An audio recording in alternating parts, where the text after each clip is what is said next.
ফরিদপুরের ভাঙ্গা, সদরপুর ও চরভদ্রশন উপজেলা নিয়ে গঠিত ফরিদপুর-৪ আসন।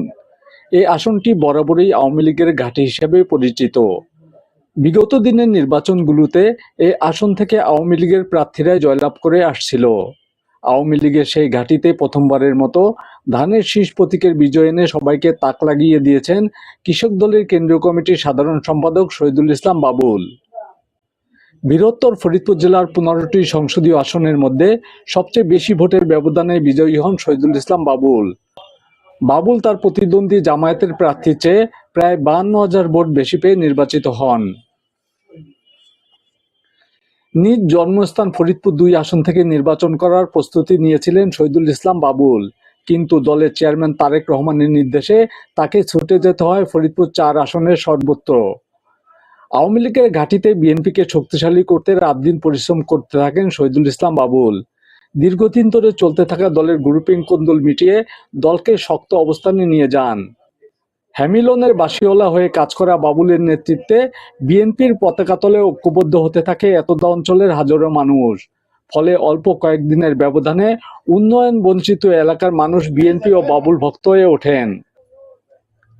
বিগত নির্বাচনগুলোতে আসনটিতে জামানত হারানো বিএনপি সেই আসনে বাবুলের নেতৃত্বে রেকর্ড পরিমাণ ভোটে জয়লাভ করে। মাত্র ১ বছরের পরিশ্রমে আওয়ামী লীগের ঘাঁটিকে বিএনপির শক্ত ঘাঁটি হিসাবে পরিণত করেন তিনি। ভাঙ্গা উপজেলা ২টি ইউনিয়ন কেটে অন্যত আসনের সাথে যুক্ত করায় বাবুলের নেতৃত্বে তীব্র আন্দোলন গড়ে তোলা হয়। এ নিয়ে উচ্চতর আদালতে যান শহীদুল ইসলাম বাবুল। ফলে আদালতের রায় নিয়ে পুনরায় ২টি ইউনিয়নকে সংযুক্ত করতে বাধ্য হয় নির্বাচন কমিশন। ছাত্র জীবন থেকে শহীদ রাষ্ট্রপতি জিয়াউর রহমানের আদর্শে গড়ে ওঠা বাবুল নানা চড়াই উতরাই পেরিয়ে ছাত্র দলের কেন্দ্রীয় ভারপ্রাপ্ত সভাপতির দায়িত্ব পান।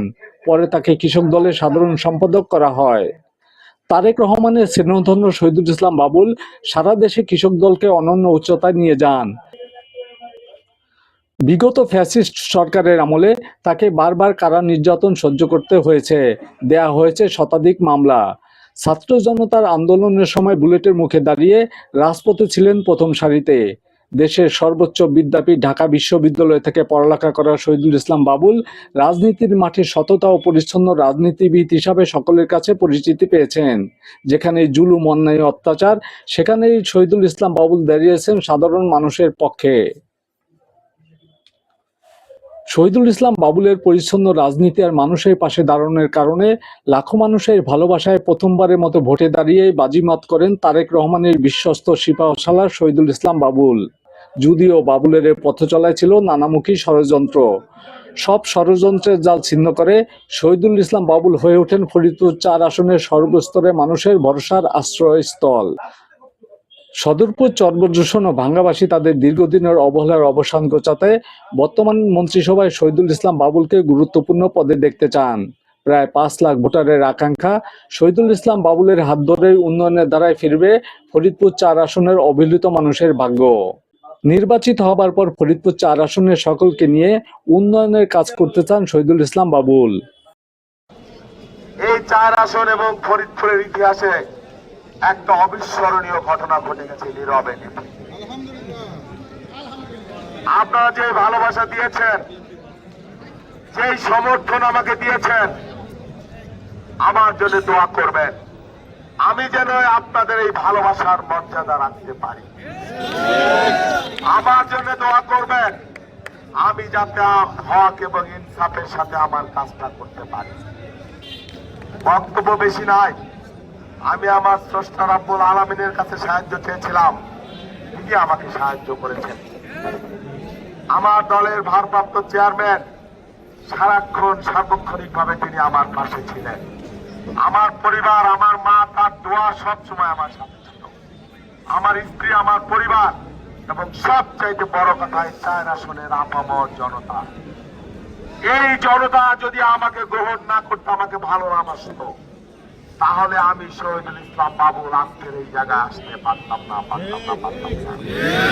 নানান রকম ষড়যন্ত্র হয়েছে, নানান রকম অপপ্রচার হয়েছে, কিন্তু মানুষ কোনো অপপ্রচারে কান দেয় নাই, সায় দেয় নাই। আমি আপনাদের প্রতি কৃতজ্ঞতা জানিয়ে আরো বলতে চাই, যে আমার জীবনের বাকিটা সময় আমি আপনাদের খেদমতগার হয়ে থাকতাম। বক্তব্য বেশি নাই, আমি সকলের সাথে দেখা করতে পারছি না এই সময়, হয়তো অনেকে হয়তো আমার কাছেও আসতে পারছেন না, দুর্ভাগ্যজনক। আমি সময় নিয়ে সব জায়গায় আমি যাব, সকলের সাথে আমি দেখা করব, কথা বলবো ইনশাল্লাহ। আর সব চাইতে বড় কথা, এই 4 আসনে কোনো হিংসা, বিদ্বেষ, সংঘাত, সহিংসতা আমরা চাই না, চাই না, চাই না। এটা আমরা হতে দেব না। আমার কাছে বিএনপি, আওয়ামী লীগ, জামাত বলে কোনো কথা নাই। আমরা 4 আসনের মানুষ এক এবং অভিন্ন। আমাকে যে বিপুল সংখ্যক মানুষ ভোট দিয়েছেন, তাদের দায়িত্ব যেমন আমরা আমাদের, যারা আমাকে ভোট দেন নাই তাদেরও দায়িত্ব আমাদের। বিএনপির দায়িত্ব যেমন আমাদের, আওয়ামী লীগ, জামাত ইসলাম, অন্য দলের যারা আছে তাদের দায়িত্ব আমাদের। মুসলমানের দায়িত্ব যেমন আমাদের, হিন্দু, বৌদ্ধ, খ্রিস্টান সকল ধর্মের নিরাপত্তা পাবার দায়িত্ব আমাদের। সেই জন্য আমি আমার কথা এখানে শেষ করি এই বলে, প্রথম কথা হলো, ভাঙ্গায় নির্বাচন পরবর্তী কোন প্রতিহিংসা টলারেট করা হবে না। জিরো টলারেন্স, কোন প্রতিহিংসার রাজনীতি আমরা হতে দেব না, না, না।